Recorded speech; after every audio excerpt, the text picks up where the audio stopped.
এটা আমের আমসত্ত্বগুলি চিনতে পেরেছেন? কি দিয়ে করেছি এই দেখুন। যাই হোক, বলছি আমি, আগে বলে নিলে আমি ভুলে যাব। মাধবীর রোজনাম চায় আপনাদের সবাইকে স্বাগত। আর এটা হচ্ছে আম দিয়ে আচার। আম দিয়ে মানে সমস্ত রকম মশলা টশলা যেমন দিয়ে করা হয় সেই রকম একটা আচার করা হয়েছিল আমটা আঠিগুলো ফেলে দিয়ে। আর এইটা দেখুন আমশি বানিয়েছি আমি।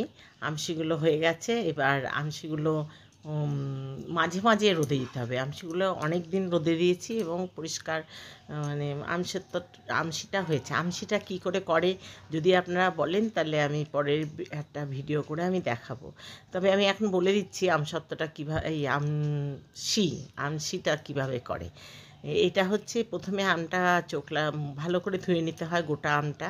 তারপর চোকলা ছাড়িয়ে ওই আমগুলোকে এরকমভাবে লম্বা লম্বা করে কাটতে হয়। আটিটা যখন এইভাবে কাটা হয়ে গেল তখন একদিন একটুখানি রোদে দিতে হয়, একবেলা একটু রোদে দিতে হয় যাতে ওর ভিতরে একটুও জল না থাকে।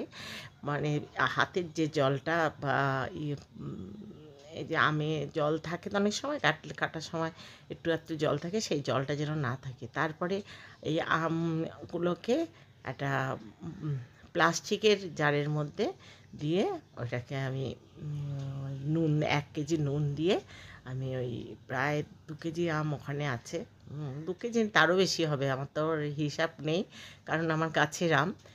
আর এটাও গাছের আম দিয়ে, সবই আমি গাছের আম দিয়ে করেছি, আমার আম কিনতে হয় না। আমার 2টো আম গাছ আছে, 2টো আম গাছে যা আম হয় পাড়ার লোকেরও আচার হয়, আমারও আচার হয়, আবার পাড়াপড়শিরা এনে আমাকে আচার করে করে দিয়েও গেছে, কয়েকজন দিয়ে গেছে, তা সেই আচারও খেয়েছি। এবার আমরা যেমন আম খেয়েছি তেমনি আচারও খাচ্ছি। তা এইবার আমি ভাবছি যে এই আচারটা আর এইভাবে, প্রথম ভেবেছিলাম যে আমসত্ত্ব করব, আমসত্ত্ব করে কেটে কেটে রেখে দেবো, কিন্তু পরে দেখলাম না, আমার আমসত্ত্বর থেকে আমি গুলি করে রেখে দিই, গুলি করলে একদম দারুণ হবে। সবাই তো আমসত্ত্ব করলো, তো এটা আমি হজমিগুলির মতো করেছি। আর এটা এখন আমি কৌটোর মধ্যে ভরে রেখেছি, গোল গোল করে কেটে। দেখুন আমসত্ত্ব হয়ে যেত, আরও একদিন রোদে দিলে এটা পুরো আমসত্ত্ব হয়ে যেত। আর মানে এবার আমি যদি 2 হাতে উল্টাতাম তাহলে এটা আমার উল্টানো হয়ে যেত, কিন্তু যেহেতু আমি এক হাতে ক্যামেরা আর এক হাতে ধরে উল্টাচ্ছি ওই জন্য একটু ছিঁড়ে গেছেও আর কি।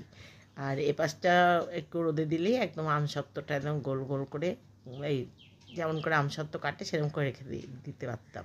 কিন্তু আমি আমসত্ত্ব করবো বলে আমি এটা করিনি। আমসত্ত্ব করলে আমি নিশ্চয়ই এটা রাখতাম। আমি এটা গুলি করবো বলেই আমি এইভাবে গুলি করে আমি আমলকির গুলি করেছিলাম, হজমিগুলি ঠিক ওই টাইপেরই একটা একটা করে গুলি দিয়ে দিলে খেয়ে নিল, একটু বিট নুন দিয়ে খেয়ে নেবে। আর এটা খুবই টেস্ট হয়েছিল। আচারটা করেছিল আমার বৌমা, গোটা আম দিয়ে গোটা গোটা আম সেদ্ধ করে তারপরে আচার মানে তেলের মধ্যে দিয়ে যেভাবে করে 5 ফোড়ন সোমবার দিয়ে যেমন করে আচার করে সেইভাবে গোটা আম দিয়ে করেছিল, শুধু চোকলাটা আমি ছাড়িয়ে দিয়েছিলাম। তারপরে আমের আঁঠিগুলোকে সরিয়ে দিয়েছিল আর এই কাত্তটাকে দিয়ে ও রেখে দিয়েছিল, মানে আচার করে রেখে দিয়েছিল। তা দেখলাম আচার করে রাখার থেকে আচারে ওই চামচি করে করে তোলো, না হাত দিয়ে তোলো, তার থেকে একটা করে গুলি টুক করে তুলে নাও, খাও, মজা সে। আর দারুণ দারুণ টেস্ট হয়েছে, আর খেতেও খুব ভালো হয়েছে, খুব স্বাদ হয়েছে খেতে। মানে আচার তো ভালো লাগে, যে কোনো আচারই দেখবেন খুব স্বাদ হয়, তা এই আচারটা যেন একটু অন্যরকম হয়েছে। হজমিগুলির মতো করেছি আমি, এখন আমি রোদ থেকে নিয়ে এসে করেছি, একটু বেশ ভালো গরম আছে।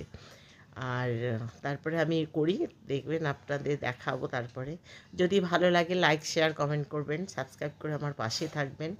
নতুন বন্ধু তোমরা সাবস্ক্রাইব করলে অল বাটনটা বাজিয়ে দিও, অল বাটনটা বাজিয়ে দিলে আমার যা ভিডিও ছাড়বো তোমাদের কাছে চলে যাবে। আর এরকম এই গুলিগুলো এরকম হয়েছে, মানে আমসত্ত্বর গুলি করে আমি এইভাবে রেখে দিয়েছি। এবার এটা, আর এই দেখুন এটা হচ্ছে মধুমিতার আমসত্ত্ব, মানে মধুমিতাকে আমি আম দিয়েছিলাম, দিয়ে বলে দিয়েছিলাম যে যা করে আমাকে দিয়ে যাবে। তো আমাদের আম দিয়ে আমসত্ত্ব করেছিল, আর একটা আমের বার্মিজ আচার করেছিল, সেটাও দিয়েছিল। এই যে দেখে আরও দিয়েছিল, ও কিন্তু এইটুকুন দেয়নি, অনেকটাই দিয়েছিল। সব খাওয়া হয়ে গেছে, তারপরে আমি ভিডিও করতে মনে পড়েছে যে ভিডিও করা দরকার, তাই ভিডিও করেছি। তা খুব ভালো করেছিল, বার্মিজ আচারটা তো দারুণ টেস্ট হয়েছিল। আমসত্ত্বটা কি বলবো, আমসত্ত্বটা ওরা মানে মিষ্টি দিয়ে করেছিল, শুধু যেমন আমসত্ত্ব হয় সেরকমই করেছিল। আর এই যে ওদের গাছের এই জামরুল অনেকগুলোই দিয়েছিল, কিন্তু আমার ভাগে এই কটা পড়েছে।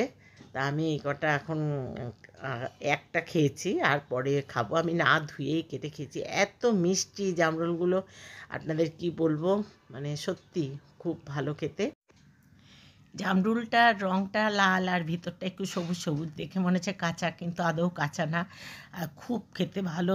আমি এই প্রথম এই জামরুলটা খেলাম। আবারও বলছি, ভালো লাগলে তোমরা আমার পাশে থেকো, সঙ্গে থেকো, আর আমার সাথে জুড়ে থেকো, ভালোবাসা দিও।